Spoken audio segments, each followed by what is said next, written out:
कुंवर साहब ने जो झंडे पे जो विचार रखा कि झंडा हटा दिया गया है, एक तरह से लज्जित किया करौली का बता करके, हमारे वंश को करौली का बता करके। महाराज कुंवर साहब कुछ ऐसे असमंजस तत्वों के उसमें जाल में आ गए हैं। यही भ्रम इस झंडा के द्वारा फैलाया गया है कि ये झंडा क्यों लगाया गया यहाँ पर, जबकि उस झंडे से हमारी सबकी आस्था है। ये झंडा अगर 21 तारीख से पहले सरकार की पहल पर, प्रशासन की पहल पर कोई भी सुलह करके अगर ये झंडा लगा दिया जाता है, तब होता है इसका जिम्मेदार प्रशासन होगा और पूरी सरकार होगी। भरतपुर रियासत का नामो निशान और महाराजा सूरजमल का नामो निशान जो एनसीईआरटी की किताब से मिटा दिया गया, इस पर कभी चर्चा नहीं हो रही, क्या कारण है? महाराजा भरतपुर जो भी रहे उन सब की रियासत के अनुसार देखा जाए तो पूरे हिंदुस्तान में भरतपुर रियासत का डंका है। 30 तारीख के बाद में ये फैसला हो गया तो जब शांति लेंगे, जब तक महाराज साहब मोती महल के अंदर प्रवेश नहीं होंगे। नमस्कार, स्वागत सत्कार, बेहद आभार दोस्तों। मैं आपका तो लोकपाल फौजदार फिलहाल मौजूद हूँ डीग जिले के गांव नाहरौली में। जैसा कि भरतपुर रियासत का झंडा हटा दिया गया है, उसको लेकर के जगह जगह महापंचायतें, कुछ पंचायतें आयोजित की जा रही हैं, जहां समझ सरदारी ये फैसला कर रही है भैया 21 को झंडा दोबारा से लगाना है। अभी हमारे साथ में कुछ ग्रामीण मौजूद हैं, बात कर लेंगे। सर परिचय दीजिए अपना।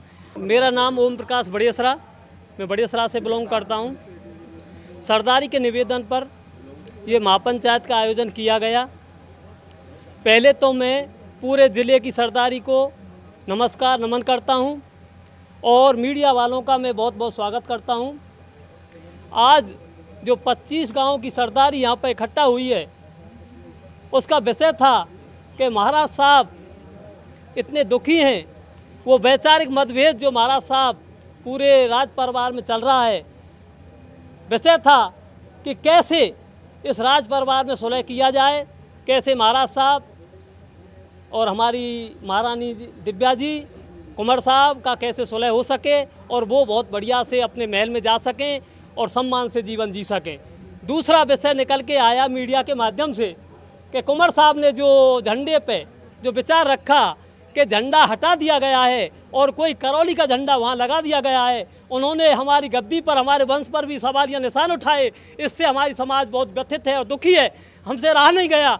हमने महाराज साहब का कोई विचारों से जो उन्होंने ठेस पहुँचाई, वो भी हमारी सरदारी ने सहन किया, ये कह कर के कि बाप बेटे का ये अंदरूनी मामला है। और उन्होंने समाज को भी एक तरह से लज्जित किया करौली का बता करके, हमारे वंश को करौली का बता करके, उसको भी समाज ने सहन किया। लेकिन आज हमारी आन बान शान महाराजा सूरजमल जी का जो विजय जो ध्वज है, तिरंगा, वो झंडा है, हमारे राजा ही नहीं, हमारे भरतपुर के महाराज भगवान कुंवर विश्वेंद्र सिंह जी का हमारा क्षेत्र सम्मान करता है। और उन्होंने इस झंडे को जो हटा करके और दूसरा झंडा लगा दिया है, मैं यही कहूँगा वो हटाया जाए। हमारी समाज बहुत दुखी है और व्यथित है और बहुत चिंतित है। हमारी ये समाज में ये दुख सहनीय नहीं है। ये झंडा अगर 21 तारीख से पहले सरकार की पहल पर, प्रशासन की पहल पर कोई भी सुलह करके अगर ये झंडा लगा दिया जाता है तो बहुत अच्छी बात होगी। अगर कोई जनहानि होती है, कोई भी कष्ट होता है, कोई बड़ा उपद्रव होता है, इसका जिम्मेदार प्रशासन होगा और पूरी सरकार होगी। और मैं लास्ट में यही कहूँगा, ये नौबत हमें इसलिए देखने को मिली कि राजमहल और खास महल में कभी किसी को जाने की इजाज़त नहीं थी, क्यों कुछ बातें ऐसी थीं जो गोपनीय थीं। अब महाराज कुंवर साहब कुछ ऐसे असमंजस तत्वों के उसमें जाल में आ गए हैं। उनकी भगवान करे उनकी बुद्धि को कुछ सुधार हो और उन असमंजस तत्वों के द्वारा हमारे राज परिवार में जो ये विघटन फैलाया गया है, ये असहनीय है और समाज इसका विरोध करती है और पूर्ण रूप से समाज तैयार है। नमस्कार। एक चीज़ शायद ना पता हो तो मैं एक बार बता देता हूँ कि भरतपुर रियासत का नामो निशान और महाराजा सूरजमल का नामो निशान जो एनसीईआरटी की किताब से मिटा दिया गया, इस पर कभी चर्चा नहीं हो रही, क्या कारण है? चर्चा बहुत कुछ हुई और डॉक्टर हमारे वो चले हुए हैं, लेकिन किसी ने बात तक सुनी नहीं। जहाँ तक सवाल आता है हमारा आरक्षण का, जब आरक्षण की मांग करते हमको राजा बताया जाता है और जब हम अपना पाठ्यक्रम पुस्तकों में लिखवाने की कोशिश करते हैं तो हमको डकैत बता दिया जाता है। हमारे सामने दो प्रवृत्ति ऐसी बनी हुई है, हम चाह करके भी नहीं चाह सकते। जबकि हमारे महाराज सूरजमल, महाराणा प्रताप, शिवाजी महाराज, इनके समकक्ष राजा थे। लेकिन उन सबको धराशायी करने के बाद में उनको मिटाने की कोशिश की जा रही है। और कोशिश क्या की जा रही है, आप केंद्र से लेकर के आप राज्य सरकार तक आप देख लीजिए हमारी हालात क्या हुई है।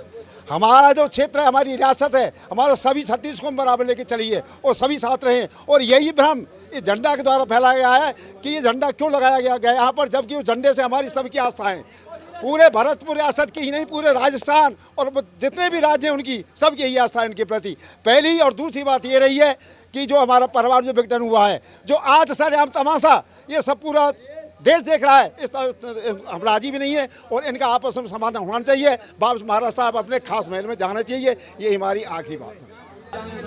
चूँकि दीवान जो शब्द है वो राजा के दीवान रहे हैं, और हम तो एक बार चूँकि मैं ब्राह्मण हूँ, ब्राह्मण के नाते एक बात कहूँगा कि लिखा है हमारे गीता भागवत पुराणों में कि राजा के दर्शन होने के बाद में शनि की दशा खत्म हो जाती है। लेकिन मैं ब्राह्मण होने के नाते कह रहा हूँ, ब्राह्मण की फिर दोबारा कह रहा हूँ कि राजा के दर्शन के बाद में शनि की दशा, जो जिसकी किसी कृपा भगवान का प्रतिनिधि होता है, और भगवान अगर दुखी रहें तो यार हमारा जीने का अधिकार। और ये आप जो पूछ रहे हैं ना आदरणीय पत्रकार जी कि ये पहले कैसे नहीं हुआ, पहले इसलिए नहीं हुआ, जब तक गर्दन तक पानी है तब तक आदमी जीने की उम्मीद रखता है, यहाँ तक भी रखता है। लेकिन नाक से ऊपर जब पानी आ जाता है ना, अब नाक से ऊपर पानी आ गया, तो भगवान से यही निवेदन करेंगे, हमारे भगवान, चूंकि भगवान का दर्जा है, इतिहास पढ़ा है मैंने हिस्ट्री में एमए हूँ, मैंने एमए किया हिस्ट्री में, इतिहास पढ़ा है कि राजा भगवान का प्रतिनिधि होता है, और अगर प्रतिनिधि अगर ऐसा है तो हमारी जनता का क्या होगा।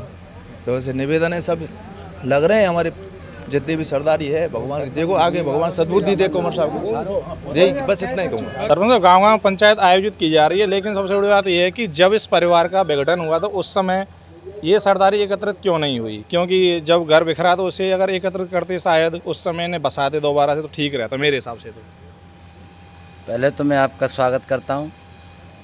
आपने हमारे भरतपुर रियासत की जो पीड़ा का विषय पूरे ज़िले में चर्चा के रूप में जगह जगह सभाएं हो रही हैं, इसको लेकर के आप लोग मीडिया के माध्यम से हमारी इस परेशानी में शामिल होते हैं, आपका बहुत बहुत स्वागत और धन्यवाद। आपने कहा कि ये पहले अगर इस तरह की वारदात और घटना हुई, आप जब चेतते, हम लोगों ने वर्तक प्रयास किया, कुछ ऐसे कारण थे, उन कारणों के वजह से ये सामंजस्य की स्थिति नहीं बन पाई। अब वो कारण मैं बताने में अक्षम हूँ, लेकिन कुछ कारण हमें जानकारी में जो आया वो व्यक्तिगत उनके खुद के निजी परिवार का मामला था, और वो बातें जब तक उजागर नहीं हुई। अब जो बातें उजागर हुई हैं तो महाराज साहब ने भी ये निर्णय ले लिया कि जब वो लोग ही सारी बातों को ओपन करने लग गए तो मैंने भी ये निर्णय किया है। महाराज साहब ने कहा कि मैं अपनी सरदारी को, जिस सरदारी के बल पर इस भरतपुर रियासत का जो डंका बजता है, उस सरदारी को ज़रूर अवगत कराऊंगा। महाराज साहब ने सरदारी को अवगत कराया कि ये इस तरह की ये घटनाएं हो रही हैं। तो इस बात को लेकर के अब जो झंडा की बात आई है, तो झंडा कोई व्यक्ति विशेष का झंडा नहीं है, ये भरतपुर रियासत के आम सरदारी का 36 कौम का विरासत का झंडा है। इस झंडे के ऊपर पूरे हिंदुस्तान में डंका बजता है। महाराजा भरतपुर जो भी रहे, उन सब की रियासत के अनुसार देखा जाए तो पूरे हिंदुस्तान में भरतपुर रियासत का डंका है। एक ऐसी रियासत भरतपुर की रियासत थी जो 36 कौम को साथ लेकर के विजय हासिल की। जितने बार युद्ध लड़े महाराजा सूरजमल ने, उन सभी युद्धों में विजय हासिल की। ऐसी ये भरतपुर की आम जनता की, और जहाँ तक इनका राज था, शासन इन्होंने किया, वो पूरे क्षेत्र की जनता उनके साथ रही और उन्हें विजय हासिल की।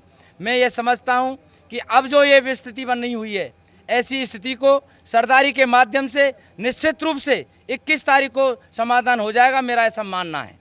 नेता, एक चीज़ चर्चा चल रही है कि भैया 21 से पहले अगर झंडा लग जाएगा तो फिर क्या ये जो पंचायत हो रही है ऐसे ही रह जाएंगी, या कुछ अन्य, या फिर आगे कोई और भी कार्य को, जैसे महाराज साहब को महल में बैठाना? या ऐसा है, हमने सरदारी से बरौली चौथ में भी निवेदन किया। ये मैंने बताया कि झंडा से मतलब नहीं है। झंडा तो हो सकता है 21 तारीख से पहले भी लग सकता है, लेकिन मुख्य समस्या ये है कि मैं 7-7.5 साल मोती महल के अंदर रहा हूँ, महाराज साहब की सेवा में रहा हूँ। मुझे पता है कि महाराज साहब कौन चीज़ हैं। मोती महल के अंदर जो कि 3 किलोमीटर की सीमा में एक टुकड़ा भी नहीं मिल सकता है गंदगी का। आज महाराज साहब एक छोटे से किसानगिरी के टापू में और जल महलों चारों तरफ पानी में घिरे हुए हैं। मैंने सरदारी से निवेदन किया, झंडा से काम नहीं करेगा चलेगा। मोती महल का एक महाराज, उसको भी 21 तारीख के बाद में ये फैसला हो गया, तो जब शांति लेंगे, जब तक महाराज साहब मोती महल के अंदर प्रवेश नहीं होंगे, जब तक ये हमारी जनता का कोई फैसला हम नहीं मानेंगे। यही है कि वीडियो की समय सीमा होती है, ज़्यादा टाइम तक हम वीडियो भी नहीं खींच सकते हैं, लेकिन अब यही है कि भैया 21 सितंबर को जनता ने ठान लिया है कि मोती महल पर दोबारा से भरतपुर रियासत का झंडा लगाना है। वीडियो को शेयर कीजिएगा। जय हिंद, जय भारत।